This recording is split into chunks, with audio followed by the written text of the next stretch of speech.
My mother was children's superintendent, and I was the last of 6 children, and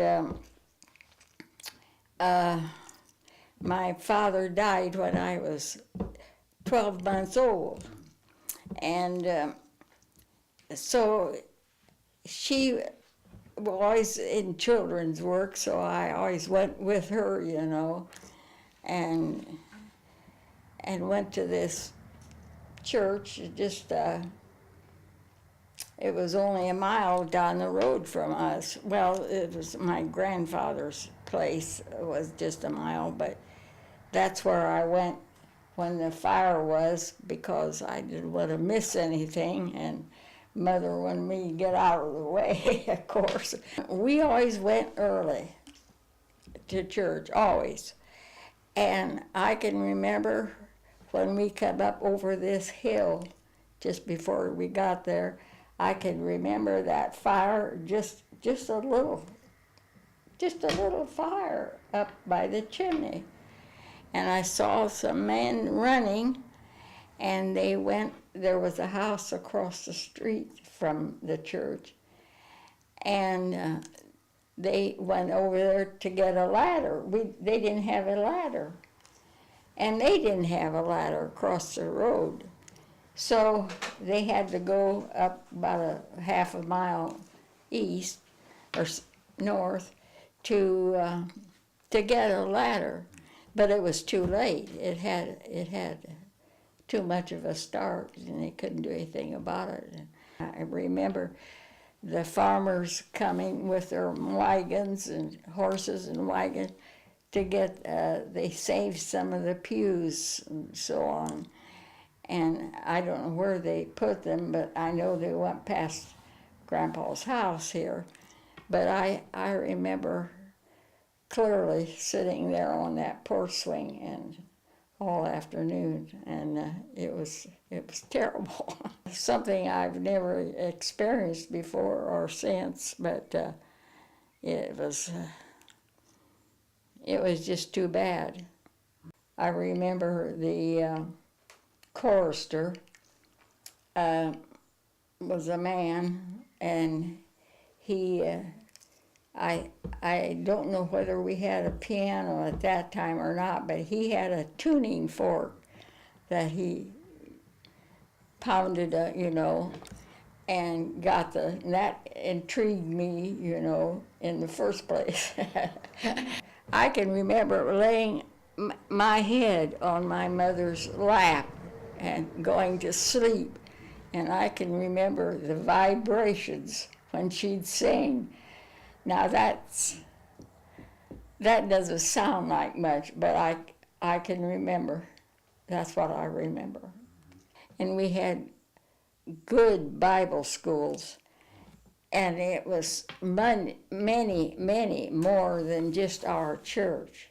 It was a community. It was a new schoolhouse. I think it was built in 1916, I think, around that time anyway. And it was right here on 13, which would have been about a mile. Our church would have been just about a half a mile north and about a mile east of our church. And so that's where we went to church for council meetings and decide what we were going to do, It's been remodeled several times. It was a beautiful church, stained glass windows. I loved the sanctuary. The seats were rounded like this, and there were 2 aisles. You went down and met at the pulpit, and it was a very, very nice church, and the nice pews. It was just, if it had been larger, it would have been better for us, see. And then the back of it, the back of the sanctuary was double doors that you could open in case of larger crowds, and it was used for classrooms also at the back. That would be to the north now. And the basement was not finished. It was just a one big room.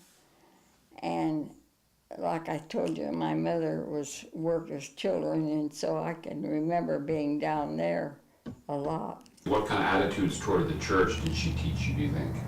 I think to be faithful, one thing, faithful to the church. And I can remember her putting my offering in a man's hanky, take a man's hanky and made a knot in one corner and put my money in that.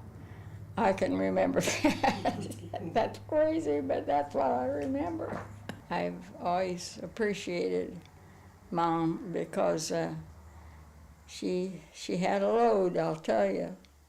And of course it was during the Depression, and we didn't suffer, but we didn't have much either. This Murray was our name, that he was our pastor. The men of the church helped. Was always ready to help. And the women would come and have a big day, harvest time and so on. The church was wonderful. You've been a member of this church for how long? How old were you? I think I was 9. Oh, you were, okay. Wow. And you've seen a lot of changes in the church since then? Oh, yes, and everything, not just the church, everything has changed. It's nothing like it used to be. And What part still feels the same? oh, the closeness, I think, and we don't have aid societies anymore. We always, of course, when I was small, like I say, we went to different homes, and us kids always look forward to that, But and then we had what they call the evening aid and the day aid a while. And I always went to the evening aid. I think they did that because some of us worked and didn't get to go to the aid in the daytime, so I think that's why it started. And we had good little aid.